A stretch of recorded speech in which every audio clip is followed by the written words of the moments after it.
오늘은 여호수아 10장 1절에서 15절 말씀을 가지고 기브온을 구하다라는 제목으로 말씀을 나누겠습니다. 자, 지난 시간에는 가나안 남방에 있는 기브온 족속이 마치 멀리서 온 족속인 것처럼 위장해서 이스라엘과 화친을 맺은 사건을 살펴보았습니다.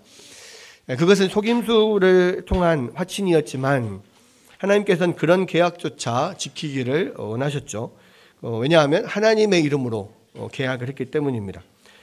비록 그 일로 손해를 보고 또 이스라엘 백성들의 원망을 들었지만 여호수아가 그것들을 지혜롭게 잘 처리해서 기브온 족속을 여호와의 제단을 위하여서 나무를 패며 물을 깃는 자로 삼았죠. 왜 그랬냐? 그들이 제단 일을 도우면서 여호와에 대한 신앙을 빨리 배우기를 원했기 때문이고, 또 한 가지는 가나안의 어떤 우상 숭배 문화 등 그러한 안 좋은 영향력들을 이스라엘 백성들에게 미치지 않도록 하기 위해서 그들을 따로 구분해서 이 제단을 돕는 일을 시킨 거죠. 결국은 이 대처가 나중에 가면 이게 성공했다는 것을 알게 되는데요. 왜냐하면 기브온 족속들은 이 이스라엘과의 약속을 충실히 이행을 했고요. 나중에 이제 사사기 시대에 이스라엘이 약해지면서 블레셋이나 미디안이나 이런 이민족들이 침공에 들어왔을 때에도 기브온 족속은 이스라엘을 배반하지 않았습니다. 결국은 약속에 충실했던 기브온 족속도 하나님의 인정을 받아서 나중에 이스라엘의 백성으로 완전하게 흡수가 되면서 그 레위 족속이 주로 이제 제단을 섬기는 일을 하잖아요. 그러니까 레위 족속 중에 일부가 되게 되는 그런 은혜를 누리게 됩니다. 그래서 이제 기브온 족속의 문제가 이제 그렇게 일단락이 되었지만 그로 인해서 다른 문제가 생기게 되었습니다. 왜냐? 이 기브온에 가까운 도시 국가들의 비상이 걸리게 되었어요. 자, 1절에서 5절을 다시 한번 봐볼까요? 1절에서 5절 보면 그때 여호수아가 아이를 빼앗아 진멸하되 여리고와 그 왕에게 행한 것 같이 아이와 그 왕에게 행한 것과 또 기브온 주민이 이스라엘과 화친하여 그 중에 있다함을 예루살렘 왕 아도니세덱이 듣고 크게 두려워하였으니 이는 기브온은 왕도와 같은 큰 성이며 아이보다 크고 그 사람들은 다 강함이라. 예루살렘 왕 아도니세덱이 헤브론 왕 호함과 야르붓 왕 비람과 라기스 왕 야비아와 에글론 왕 디빌에게 보내어 이르되 내게 올라와 나를 도우라. 우리가 기브온을 치자. 이는 기브온이 여호수아와 이스라엘 자손과 더불어 화친하였음이니라 하매 아모리 족속의 다섯 왕들 곧 예루살렘 왕과 헤브론 왕과 야르분 왕과 라기스 왕과 에글론 왕이 함께 모여 자기들의 모든 군대를 거느리고 올라와 기브온에 대진하고 싸우니라. 자, 여기서 보면은 이 기브온이 이스라엘 백성과 화친을 맺으면서 가장 큰 위기의식을 느낀 사람이 누구였어요? 어디 왕 누구? 여기 보면 예루살렘 왕 아도니세덱. 여러분 그 아브라함 때에 살렘 왕 멜기세덱이 등장했던 거 아시죠? 그때 이 살렘이 바로 예루살렘이거든요. 근데 그 살렘 왕이 그때 멜기세덱이었습니다. 근데 여기 예루살렘 왕은 뭐예요? 아도니세덱이에요. 이 세덱이 의 그런 뜻이거든요. 그래서 멜기세덱은 의의 왕 이런 뜻입니다. 아도니세덱은 뭐냐면 의의 주 뭐 이런 뜻이에요. 그러니까 다 같은 말인데 이런 걸로 봤을 때 아마도 이 아도니세덱이나 멜기세덱은 어떤 한 사람의 이름이기보다는 그 예루살렘의 왕을 지칭하는 마치 이집트의 파라오, 애굽의 바로와 같은 어떤 그러한 왕의 명칭이 아니었을까 이렇게 좀 생각을 합니다. 어쨌든 이 예루살렘 왕 아도니세덱이 가장 긴장을 하게 돼요. 크게 두려워하게 됩니다. 왜 그러냐? 남방에 이제 여러 그때 당시에 도시 국가들이 있었어요. 각 도시마다의 왕들이 있는데 남방에 있는 많은 도시들이 있습니다만은 그 중에서 여러 개의 몇 개의 큰 성읍들이 있어요. 큰 도시국가. 그 중에 하나가 예루살렘이고요. 또 그 중에 하나가 기브온입니다. 그러니까 기브온은 왕도와 같이 큰 성이라 그랬잖아요. 그러니까 기브온이 전략적으로 굉장히 중요한데 왜 그러냐면 기브온이 지금 그 유대 산맥 그 어떤 산맥을 따라서 쭉 이렇게 있는 각 도시들의 남과 북을 잇는 허리 역할을 하는 아주 중요한 도시였어요. 그리고 이 기브온이 상당히 높은 지대에 있습니다. 그래서 뭐 해발 1,800m 정도 되는 높이에 있는 아주 견고한 성이죠. 그러니까 사실은 이 기브온이 어떻게 보면 그 가나안 전쟁의 남쪽과 그 북쪽을 점령하기 위해서는 가장 먼저 점령을 해야 되는 전략적인 요충지란 말이에요. 그러니까 그만큼의 방비도 잘 돼 있고 나름대로 성도 크고 여기서 보면 사람들이 다 강하다 그랬거든요. 그러니까 군대도 강하고 성도 크고 그래서 충분히 기브온에서 이 이스라엘 백성들을 막아낼 줄로 알았단 말이에요. 그런데 그 기브온이 갑자기 화친을 맺어버렸어. 그러니까 이제 난리가 난 거죠. 결국 그 기브온이 뚫리면 어떻게 됩니까? 그 다음부터는 이제 남방으로 내려오면서 치는 거예요. 여러분 그 전쟁이나 전투에 있어서는요 고지를 점령하는 것이 엄청 중요합니다. 그래서 이 고지전 우리가 뭐 그 한국 영화에서도 그 뭐 태극기 휘날리며라든지 그런 한국 전쟁을 이렇게 묘사하는 많은 영화들이 있잖아요. 거기 보면 마지막 그 고지를 그 점령하려고 수도 없이 밀고 밀리는 싸움을 거듭하면서 그 고지를 점령합니다. 왜 고지를 점령합니까? 그 고지를 점령하면 적들보다 훨씬 유리한 위치에서 싸울 수가 있어요. 그러니까 사거리가 훨씬 더 많이 나오는 거예요. 위에서 아래로 내려보고 쏘면 화살도 그렇고 총도 그렇고 훨씬 더 멀리 나가요. 반면에 밑에서 위로 올려서 쏘면 총도 그렇고 화살도 그렇고 훨씬 덜 나갑니다. 그렇기 때문에 위에서 공격을 하면 훨씬 유리하게 싸울 수가 있는 거예요. 그런데 기브온은 그 가나안 이스라엘 지역에서 가장 높은 곳에 위치한 딱 중간에 위치한 그런 곳이었어요. 근데 거기를 뺏긴 거예요. 그런 또 천연의 요새인데도 거기가 싸워보지도 않고 그냥 항복을 해버린 거야. 그러니까 이제 그 기브온이 뚫리면 그 다음 나오는 남쪽으로 내려왔을 때 가장 먼저 도착하는 곳이 어디냐면 예루살렘인 거예요. 그러니까 기브온하고 예루살렘은 굉장히 가깝습니다.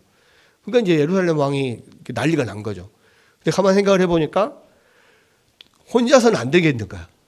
기브온조차도 지금 싸워보지도 않고 항복을 해버렸는데 기브온은 그래도 듣기에 어떤 속임수를 써가지고 화친을 맺어서 이스라엘과 화친을 맺어서 안전하게 됐어요. 그런데 지금 기브온 제외한 나머지 아이성, 여리고 뭐 이런 데는 다 어떻게 됐습니까? 완전히 멸절됐잖아요. 그러니까 이스라엘한테 걸리면 완전히 전멸할 수밖에 없다는 걸 알아요.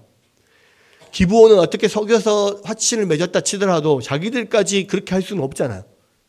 그러니까 이제 뭐 이거는 뭐 아니면 죽게 하면 까무러치기다. 대항할 수밖에 없는데 자기 혼자로서는 안 되겠으니까 그 남쪽에 있는 여러 도시국가들 중에 강성한 몇 개의 도시국가 왕들을 불러 모읍니다. 그래서 연합군을 형성을 하죠. 그게 헤브론, 야르뭇, 라기스, 에글론 이 도시의 왕들이에요. 여러분 헤브론은 잘 알듯이 남쪽 유다에서 예루살렘 다음 가는 도시예요. 헤브론. 헤브론에서 먼저 다윗이 왕으로 등극을 하고 그 다음에 예루살렘으로 진출을 하잖아요. 그러니까 그만큼 이제 중요한 도시예요. 큰 도시입니다. 예루살렘과 헤브론. 야르뭇은 사실은 뭐 성경에 잘 나오진 않습니다. 근데 그때 당시에 좀 큰 도시였던 것 같아요. 그리고 라기스와 에글론은 나중에 블레셋 5대 도시가 나오잖아요.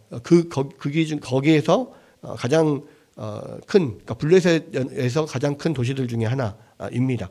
뭐 이때는 이제 블레셋 민족이 여기 살지 않을 때인데 여기가 다 아모리 족속들이 지금 사는 곳이에요. 그래서 아모리의 5 왕들이 연합해서 이 기브온 앞에 가서 진을 치고 기브온을 공격하기 위해서 머물러 있습니다.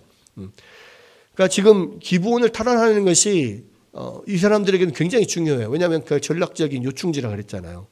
그래서 기브온을 이제 점령하려고 그 앞에 다 대진을 하고 진을 치고 서 있는데 위기에 빠진 기브온 사람들이 길갈에 있는 여호수아에게 가서 구원 요청을 합니다. 전령이 막 뛰어가서 이 길갈에 있는 여호수아의 진영에 가서 지금 남방 연합군들이 와가지고 기브온을 공격하고 있습니다. 제발 우리를 도와주십시오. 이야기를 하잖아요. 그런데 지금 여호수아와 이스라엘 백성들이 있는 길갈은 요단강을 막 건너가지고 얼마 되지 않는 평지에 있어요. 여리고와 그 근처에 이제 길갈이 있잖아요. 거기서부터 이제 산지가 이렇게 산이 오르막이 시작이 됩니다. 그래서 꾸불꾸불한 길을 통해서 여리고에서 예루살렘까지 갈 수 있고 또 길갈에서 이런 뭐 기브온이나 이런 쪽으로 올라가려면 다 이렇게 산을 타고 올라가야 되는 거예요. 예루살렘은 해발 한 800m 정도 됩니다. 그런데 기브온은 더 높아요.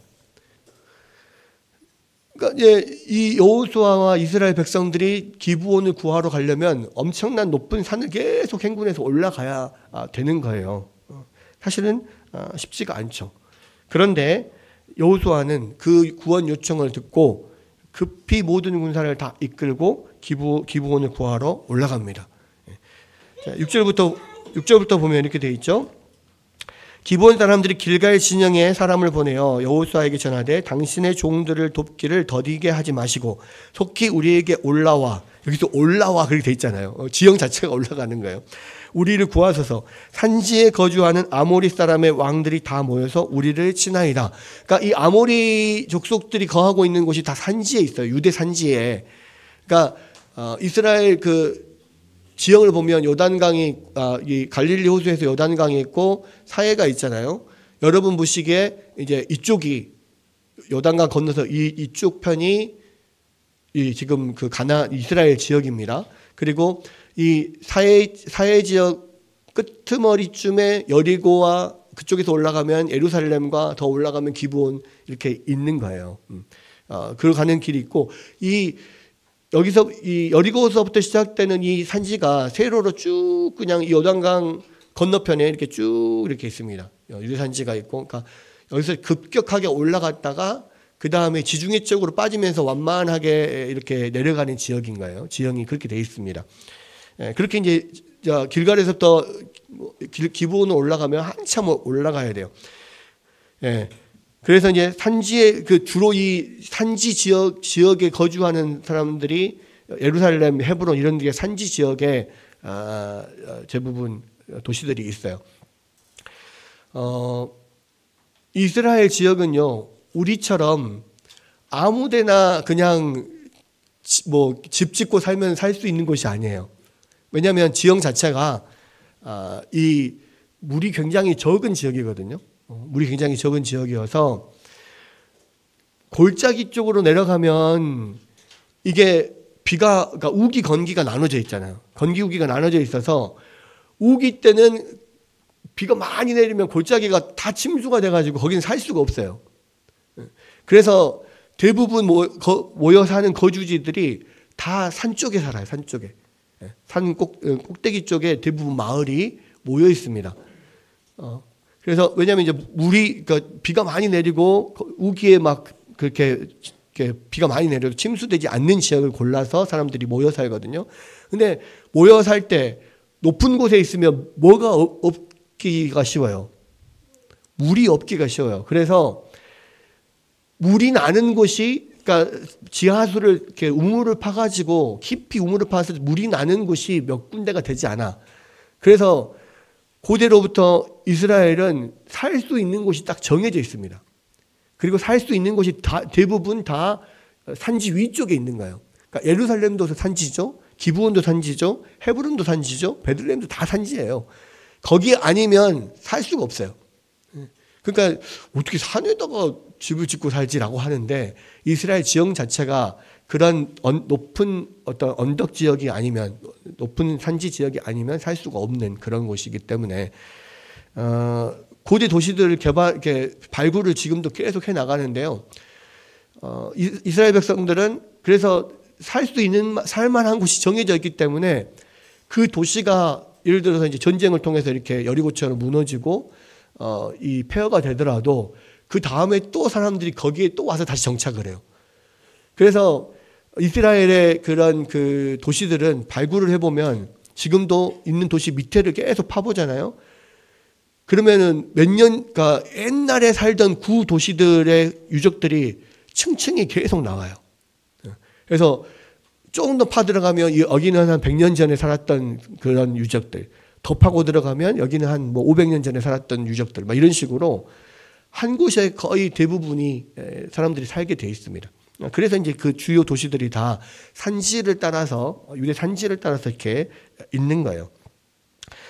그래서 이제 지금 기브온 사람들이 길갈에 있는 여호수아와 이스라엘 백성들에게 구원 요청을 하니까 여호수아가 모든 군사와 용사와 더불어서 길갈에서 올라갔다. 그렇게 되어 있습니다. 여기서 보면 우리가 이 두 부분에 주목할 필요가 있는데요. 먼저 9절에 보면 이렇게 되어 있어요. 여호수아가 길갈에서 밤새도록 올라가 갑자기 그들에게 이르니 이렇게 되어 있습니다. 이걸 왜 주목해 봐야 되는데 무슨 이야기냐면 여호수아가 지금 그 기브온의 구원 요청을 듣자마자 그러니까 아마도 이제 지금 그 아모리 족속 5왕의 연합군들이 기브온을 둘러싸고 진을 치고 있을 때 낮에 이제 아마도 이 전령을 보냈겠죠. 막 달려와서 도착을 한 게 저녁이었던 것 같아요. 저녁에 그 이야기를 듣고 그러면 날이 밝으면 올라가야 되겠다 이렇게 하지 않고 바로 모든 군사들을 다 이끌고 이 기브온까지 그 산악 지역을 뚫고 밤새 행군을 해가지고 올라왔다는 거예요. 그것은 두 가지가 있죠. 하나는 그만큼 여호수아가 이 기브온과의 약속을 철저하게 지키기 위해서 그 소식을 구조 요청을 듣자마자 바로 움직였다라고 하는 면이 있고, 두 번째는 전술적인 면이 있습니다. 그러니까 기습 작전을 감행한 거죠. 야간에 지금 야간 행군을 통해서 이 산악 지역을 올라와 가지고 새벽 동트기 전에 이 가장 경계가 취약할 그때에 기습을 해가지고 이 연합군을 무찌른 거예요. 그러니까 아이성에서는 두 번째 이제 아이성을 칠 때 아이성에서는 매복과 유인 작전을 통해서 아이성을 공격을 했잖아요. 이제 이 기브온성을 칠 때는 이런 야간 기습 작전을 통해서 이 기브온에서 승리를 이끌어냅니다. 사실은요, 근데 이게 굉장히 쉽지 않은 일이에요. 왜냐하면 길갈에서 기브온까지가 한 30에서 40km 정도 됩니다. 근데 그게 다 계속해서 올라가는, 밑에서부터 시작해서 계속해서 1800m까지 올라가는 길이에요. 그거를 밤새도록 걸어가지고 도착을 해야 되는 거야. 엄청나게 힘든 일이죠. 여러분, 여기는 이제 군대를 갔다 온 사람들이 거의 없기 때문에 잘 모르겠지만, 군대에서 행군을 할 때요, 보통 이제 한 3, 40km를 이렇게 행군을 합니다. 그럼 저녁에 이렇게 해 질 무렵쯤 출발을 해가지고 밤새도록 걸으면 한 새벽에 목적지에 도착을 해요. 근데 그것도 물론 산길을 따라서 움직이긴 하지만 대부분은 그냥 평지를 걷죠. 근데 그렇게 밤새도록 3, 40km를 행군을 하고 나잖아요. 어떻게 되냐면 아침에 딱 새벽에 도착하잖아요. 그러면 완전히 발이 다 부르터요. 물집 생기고 막 이 꼼짝을 못할 막 그 껍질이 벗겨지고 난리가 납니다. 발톱이 빠지기도 하고. 물론 뭐 1시간 정도 행군하고 좀 또 한 10분 휴식하고 또 1시간 행군하고 또 쉬고 뭐 이런 식으로 합니다만은 모든 전투 장비들 총 뭐 다 들고 움직이는데 밤새도록 그렇게 움직이는 게 쉽지가 않아요. 그리고 밤새도록 그 행군을 하잖아요. 원래는 자야 될 시간이잖아. 그럼 새벽쯤 되면 엄청 졸려요. 그래서 총을 메고 가다가 분명히 걸어가는데 자면서 걸어가. 막 졸면서 걸어가. 어떻게 가는지를 모르겠어요. 막 졸면서 걸어가. 그럴 정도로 힘들고 또 쉴 때는 이제 퍼져서 쉬기도 하고, 나중에는 어떻게 되냐면 몸에 달려 있는 것들이 너무너무 무거워져요. 그래서 어떤 신병들이나 아주 이등병들이라든지 그냥 짬밥이 낮은 애들은 총을 들고 총이 되게 제일 중요하잖아요. 전투에서는 총도 막 버리고 가고 싶어요. 총도 막 던져버리는 애들도 있고, 그러면 직살나게 얻어맞고, 또는 이제 다른 너무너무 힘들 것 같으면 군장이나 총들을 다른 사람 메고 다른 사람 매주기도 하고. 근데요, 이게 갈수록 너무너무 힘드니까요, 진짜 몸에 있는 것들은, 필요 없는 것들은 싹 다 버립니다. 처음에 이제 행군을 출발하기 전에는요, 이 건빵 주머니, 군대 군복에는 옆에 건빵 주머니가 달려 있습니다. 그래서 건빵을 넣을 수 있는 주머니가 있어요. 그래서 건빵 주머니에다가 사탕도 넣고 건빵도 넣고, 막 밤새도록 행군하면 배고프니까 초콜릿 같은 것도 넣고, 막 비상식량을 개인별로 막 집어넣어요. 근데 그렇게 막 행군을 하다가 보면요, 너무너무 힘든데, 심지어는 이 사탕 하나의 무게가 너무 무거워요.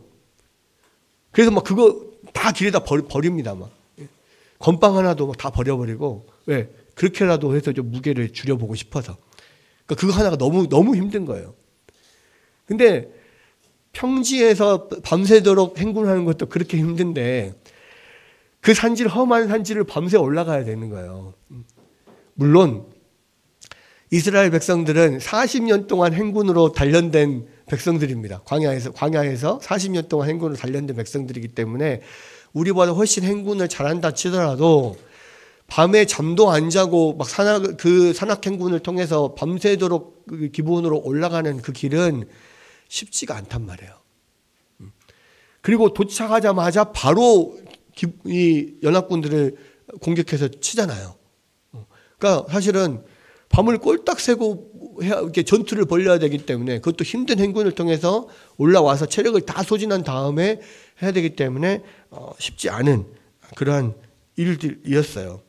그럼에도 불구하고 여호수아가 그렇게 한 것은, 전쟁은 타이밍이기 때문에 그래요. 타이밍. 그죠? 왜냐? 아무리 연합군은요, 이스라엘 군대가 그렇게 빨리 도착할 거라고는 꿈에도 생각하지 않았을 거예요.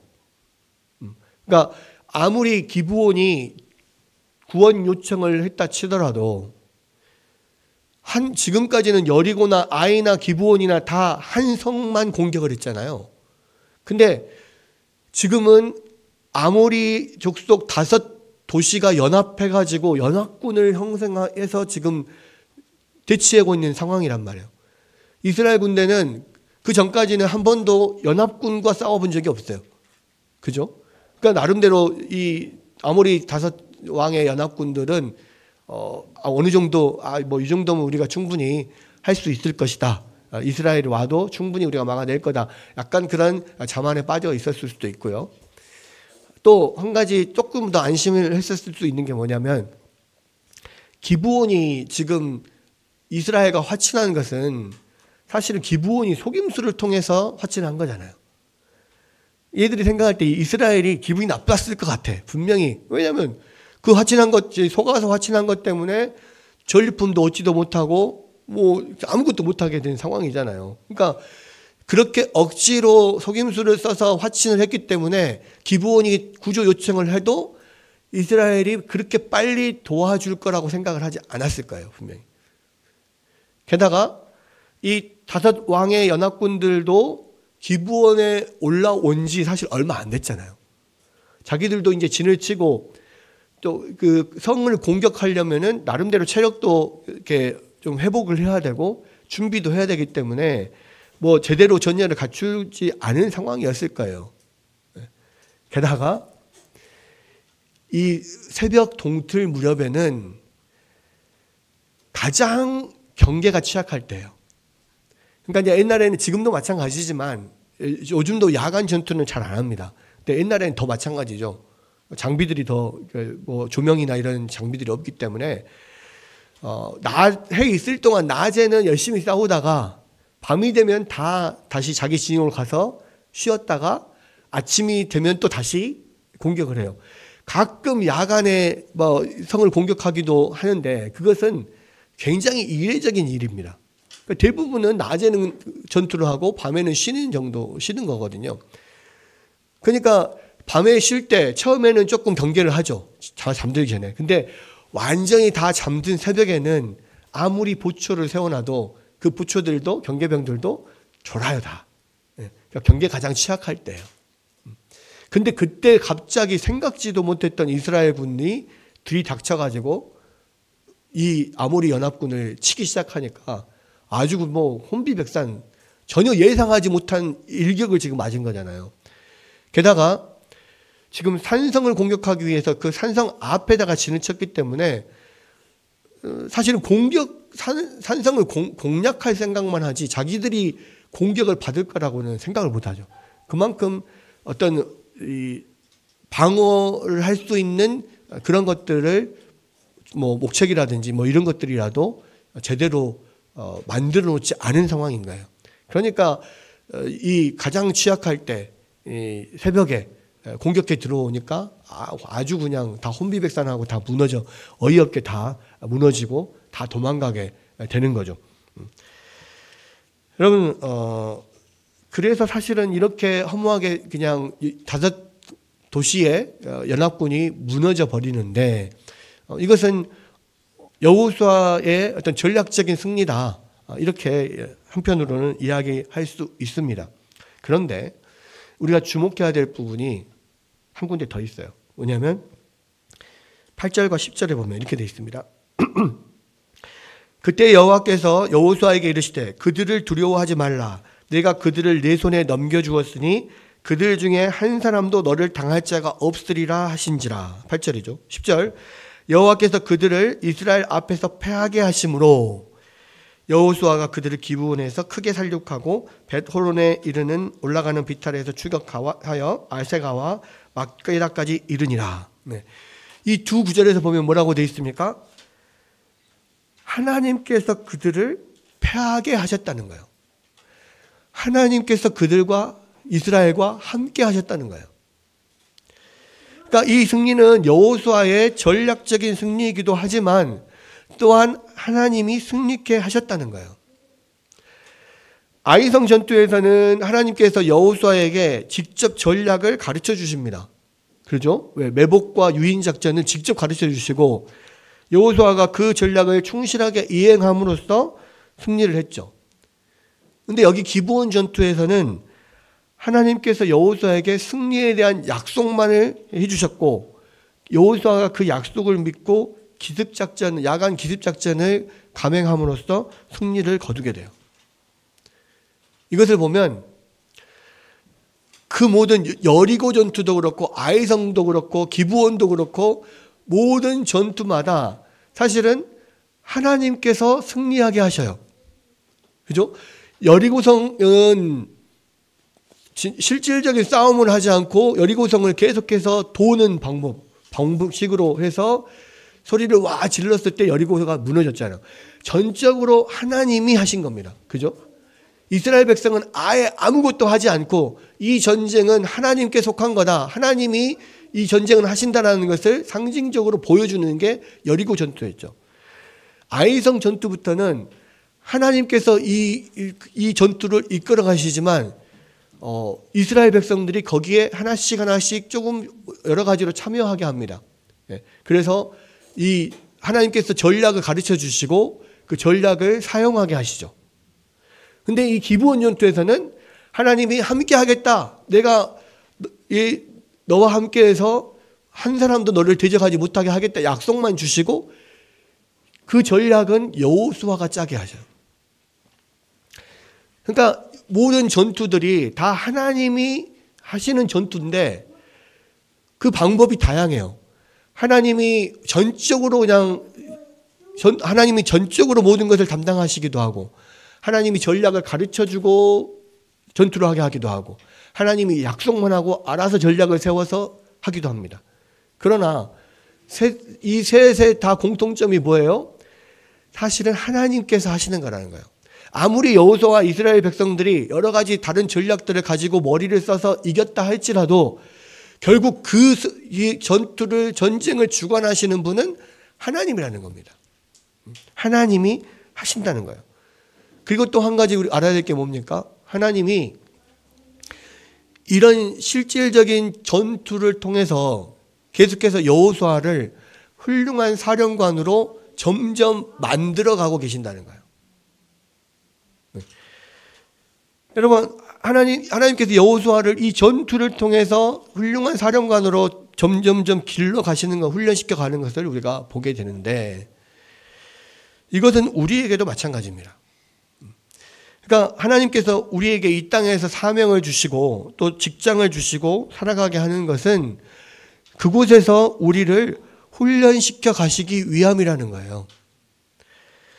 여러분, 전쟁과 같은 삶의 현장에서 우리가 어떻게 예수님을 의지하면서 믿음으로 그곳에서 승리할 수 있을 것인가, 이것을 그냥 말씀을 통하여서만 이렇게 가르쳐 주시는 게 아니라 우리를 직접적으로 그런 전투 현장에, 삶의 현장에 밀어 넣으셔서 그곳에서 직접 경험하면서 훈련하게 만드신다는 거예요. 일명 현장 실습인 거죠. 워크숍입니다.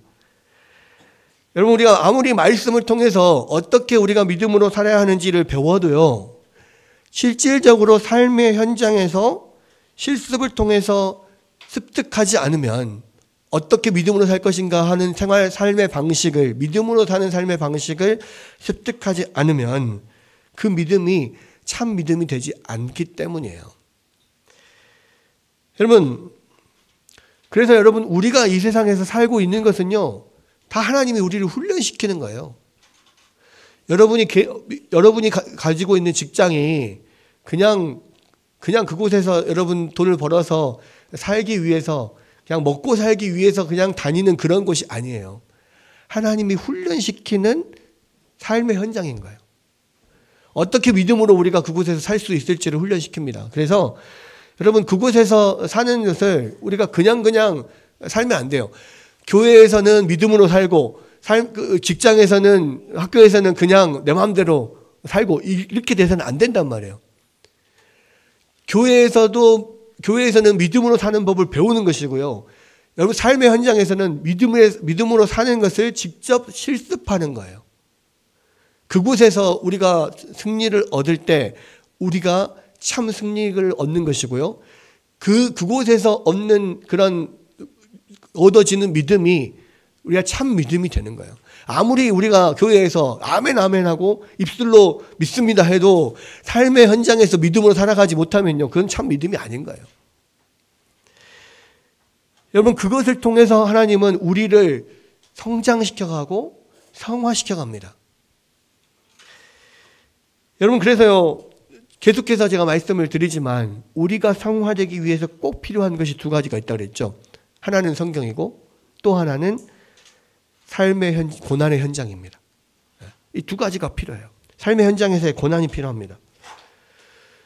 말씀을 열심히 배우고 삶의 현장에 가서 열심히 또 고난을 당하고 그곳에서 부딪히면서 실습하고 배우고 또 무너지고 실패하면서 다시 일어나고 다시 주님 붙들고 또 그렇게 믿음이 성장해 가는 거예요. 그렇게 참 믿음이 되어 가는 거예요.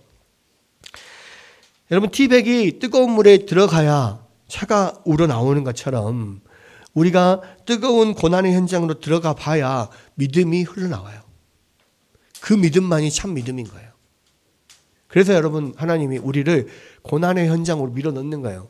왜 우리가 이 세상에서 살면서 직장 생활하면서 그렇게 힘들고 이 직장 상사 때문에 힘들고 자기 동료 때문에 힘들고 부하 직원 때문에 힘들고 일 때문에 힘들고 왜 그렇게 힘든지 아십니까? 그것을 통하여 하나님이 우리를 연단시켜 가기 위해서 그러신 거예요. 우리가 그곳에서 믿음으로 살지 못하면요, 그 고난이 우리에게 아무런 유익이 되지 않아요. 근데 우리가 그곳에서 말씀을 붙잡고 믿음으로 살기 시작하면요, 우리가 그것을 통하여서 성화되어 가요. 예수님이 닮은 사람으로 만들어져 가고 우리의 믿음이 그곳에서 성장되어 가는 것입니다. 여러분, 여기서도요, 여호수아가 좀 성장했구나라는 것을 알 수 있는 대목이 있습니다. 뭐냐면 처음 아이성 전투와 또 기브온의 속임수를 당했을 때처럼 하나님께 묻는 것을 생략해 버리지 않았다는 거예요. 하나님께 묻는 것, 하나님께 기도하는 것을 잊지 않았다는 겁니다. 물론 성경에는 묻는 과정이 나와 있지 않아요. 그런데 우리가 유추해서 알 수 있는 건 뭡니까? 이 여호수아가 아까 이 8절과 10절 사이에 구절이 있었잖아요. 그러니까 여호수아가 모든 이 밤새도록 길갈에서 올라가서 갑자기 이르기 전에 하나님께서 그에게 약속하신 것들이 있어요. 8절에서 뭐라고 합니까? 거기 보면 그들을 두려워하지 말라. 내가 그들을 네 손에 넘겨주었으니 그들 중에서 한 사람도 너를 당할 자가 없으리라 하신지라. 이 약속을 듣고 이 여호수아가 밤새도록 길갈에서 올라가서 기브온에 이르잖아요. 그 이야기는 뭐예요? 이렇게 약속하셨다는 건 뭡니까? 여호수아가 하나님께 물었다는 거예요. 하나님께 기도했습니다. 그러니까 하나님께서 그런 약속을 주신 거죠. 여러분,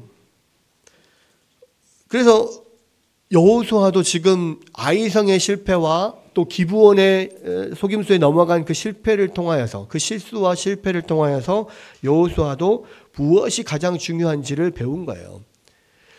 지금 이 가나안 전투에서 승리하기 위해서 가장 필요한 게 뭡니까? 철저히 하나님을 의뢰하는 거예요. 무슨 어떤 전투를 치르든지 무슨 일을 하든지 철저히 하나님께 묻고 하나님의 도우심, 사인을 받고 약속을 붙잡고 움직이는 것, 그것이 어떠한 전투를 치르든지 승리할 수 있는 비결이라는 것을 이 여호수아가 배운 거예요. 여러분, 이건 굉장히 중요합니다. 왜냐하면 우리가 하나님의 백성이기 때문에 그래요. 하나님의 백성이 아니라면 이런 게 필요 없겠죠. 근데 하나님의 백성이 이 삶의 현장에서 또는 이 전쟁에서 승리하려면 하나님이 함께 하셔야 되는 거예요. 여러분, 하나님이 함께 하지 않으시면 그 어떤 것도 성공할 수 없는 것이 하나님의 백성들입니다. 여러분, 또한 하나님이 함께 하지 않는 승리는 결코 승리가 아니에요. 그리고 반대로 하나님이 함께 하신다면 그것이 설령 실패해도 결국은 승리로 귀결된다는 것을 믿으시기 바랍니다. 여러분, 이것에 대한 가장 큰 예가 뭡니까? 바로 예수님의 십자가예요. 여러분, 당시 유대인들이나 사탄이 보기에는 예수님께서 십자가에 못 박혀 죽으신 일은 예수님의 실패예요. 그리스도의 실패라고 저희들은 생각했습니다. 그런데 하나님께서는 이 예수 그리스도의 십자가의 죽으심으로 통해서 온 인류를 구원하는 놀라운 일을 이루시는 거예요. 세상 사람들이 보기에는 실패라고 여겼던 그것이 결국 하나님의 큰 승리를 이루게 되는 겁니다. 우리도 마찬가지예요. 주님이 우리와 함께 하신다면 설령 실패로 보이는 일도 결국은 하나님의 놀라운 승리로 귀결될 것을 믿으시기를 주님의 이름으로 축원합니다. 여러분, 이 11절에 보면은 이 전쟁이 정말 하나님이 하신 것이다 라고 하는 증거가 더 확실하게 나와요. 11절에 뭐라고 되어 있습니까? 그들이 이스라엘 앞에서 도망하여 베토론의 빌탈에서 내려갈 때에 여호와께서 하늘에서 큰 우박덩이를 아세가에 이르기까지 내리심에 그들이 죽었으니 이스라엘 자손의 칼에 죽은 자보다 우박에 죽은 자가 더 많았더라. 기브온에서 베토론으로 올라가는 비탈을 지나서 밑으로 쭉 남방으로 내려오면 아세가가 있습니다. 근데 이 베토론에서부터 쭉 내려오는 그 길을 따라서 그 지금 연합군들이 막 페트에서 막 도망을 가는데, 페트에서 도망가는 적군들을 따라가면서 막 이스라엘 백성들이 죽이는 그 숫자보다 그 길목에서 하나님께서 하늘에서 큰 우박덩이를 내려서 죽인 숫자가 훨씬 더 많았다는 거예요. 무슨 이야기입니까? 이 이스라엘의 승리는 여호수아의 전략으로 이긴 승리가 아니라는 거예요. 여호수아가 분명히 이길 만한 전략을 가지고 그들을 공격했지만 결국 이 전쟁을 승리로 이끄신 분은 하나님이셨다는 거예요. 여러분, 이 우박이 내리는 것은요, 참 신비합니다. 왜냐하면 우박이라고 하는 게 예기치 않은 장소에서 예기치 않은 곳에 예기치 않은 크기로 내리는 경우가 너무 많거든요. 그래서 우박은 참 신비로운 건데, 이 당시에 이스라엘에 그런 큰 우박이 내리는 것도 사실 신기해요. 하나님께서 놀라운 어떤 기적적인 현상으로 지금 이 우박을 내리셨고, 그것보다 더 신기한 건 뭡니까? 그 우박이요, 무슨 유도탄도 아닌데 하늘에서 무작위로 막 쏟아졌을 건데 이스라엘 군대는 하나도 죽지 않고 이 아모리 연합군만 다 죽었어요. 그러니까 엄청난, 이거는 놀라운 하나님의 신비로운 그런 일을 통하여서 하나님 이스라엘을 이기게 하시는 거예요. 여러분, 게다가 심지어는 여호수아의 요청에 의해서 해와 달이 멈추어서 아모리 연합군을 진멸할 때까지 날이 저물지 않았다고 합니다. 여기서 보면 뭐라고 나옵니까? 이 12절에 보면, 그죠? 여호와께서 아모리 사람을 이스라엘 자손에게 넘겨주시던 날에 여호수아가 여호와께 아뢰어 이스라엘의 목전에서 이르되, 태양아 너는 기브온 위에 머무르라. 달아 너도 아얄란 골짜기에 그리할지어다 하매, 태양이 머물고 달이 멈추기를 백성이 그 대적에게 원수를 갚기까지 하였느니라. 야살의 책에 태양이 중천에 머물러서 거의 종일토록 속히 내려가지 아니하였다고 기록되지 아니하였느냐. 야살의 책이라고 하는 것은 지금은 아마 존재하지 않는데, 그 야살의 책이 발굴됐다는 이야기도 있습니다만은 하나의 그 이스라엘이 갖고 있던 그 역사책 같은 거예요. 근데 그 역사책에 그렇게 기록이 되어 있었다는 거예요. 그 말은 이 이야기가, 해와 달이 멈춘 이 사건이, 종일토록 지지 않은 그 사건이 신화가 아니라 사실이었다는 거예요. 근데 많은 경우에 사람들이 그렇게 이야기합니다. 그래, 우박이 그냥 내려가지고 그렇게 아모리 족속을 다 죽였다는 것은 그래 어느 정도 이해를 하겠다마는, 해와 달이 멈춘다고? 야, 이런 일이 일어날 수가 있단 말이야? 못 믿겠다고 하는 사람들이 많아요. 왜? 해와 달이 멈춘다는 말은 무슨 말입니까? 지구가 자전을 멈추는 거예요. 지구가 자전을 멈추거나 아니면 천천히, 극히 천천히 도는 거죠. 그럼 어떻게 됩니까? 시간이 바뀌어요, 시간이. 그러니까 하루에 한 바퀴 돌아야 되는데, 이 지구가 돌아야지 하루가 되잖아요. 근데 지구가 천천히 돌아가지고 하루가 더 연장돼 버리는 거예요. 이런 일이 있을 수 있냐 이거지. 그런데요, 이것이 사실임을 증명하는 사건이 하나 있었어요. 뭐냐면, 미 한국우주국 나사에서 일하는 해롤드 힐이라고 하는 과학자가 하나님을 믿게 된 배경이 되는 사건이 하나 있었습니다. 그러니까 나사의 슈퍼컴퓨터가 우주 전체의 시간으로 비추어서 이 수백만 년간의 지구의 역사를 추적하는 일을 해 나가는데요. 이걸 하다 보니까 희한하게 시간이 사라져버린 적이 2번이 있었다는 거예요. 지구에서 시간이 사라진 적이. 뭐냐, 한 번은 23시간 30분, 거의 하루 정도가 사라져버렸고, 또 한 번은 40분 정도의 시간이 사라져버렸대요. 그래서 시간이 사라졌다는 것은 그만큼 이제 지구가 자전을 감속했다는 이야기인데, 여기에 대한 해답을 찾을 수가 없어서 모두 고개만 갸우뚱거리고 그냥 하나의 미스터리다 이렇게 남겨놨답니다. 그런데 어느 날 해롤드 힐이 우연히 성경책을 읽다가요, 이 여호수아 10장 12절에서 13절을 읽으면서 그만 몸이 얼어붙어 버렸어요. 깜짝 놀라게 된 겁니다. 왜냐하면 바로 지구가 하루 가까이 자전을 멈춘 사건이 거기에 기록되어 있었던 거예요. 놀라서 곧바로 이 여호수아 이 남부전쟁이 일어났던 연대를 찾아서 이 슈퍼컴퓨터가 찾아낸 사라진 시간의 타이밍과 맞추어 보았더니 기가 막힐 정도로 거의 일치했다는 거예요. 그 순간 그때까지 무신론자였던 해롤드 힐이 바닥에 엎드리면서 그렇게 고백을 했다고 합니다. 오 하나님, 당신은 정말 계셨군요. 그렇게 고백을 하고 그 다음부터는 그는 아주 신실한 크리스찬이 되었다는 거예요. 여러분, 그러니까요, 이게 그냥 허망한 그냥 신화적인 이야기가 아닌 거예요. 실제로 이런 일이 일어났어요. 여러분, 그런데요, 놀라운 것은 뭡니까? 물론 여기서 그렇게 이야기해요. 그 전에도 그 후에도 없었다고.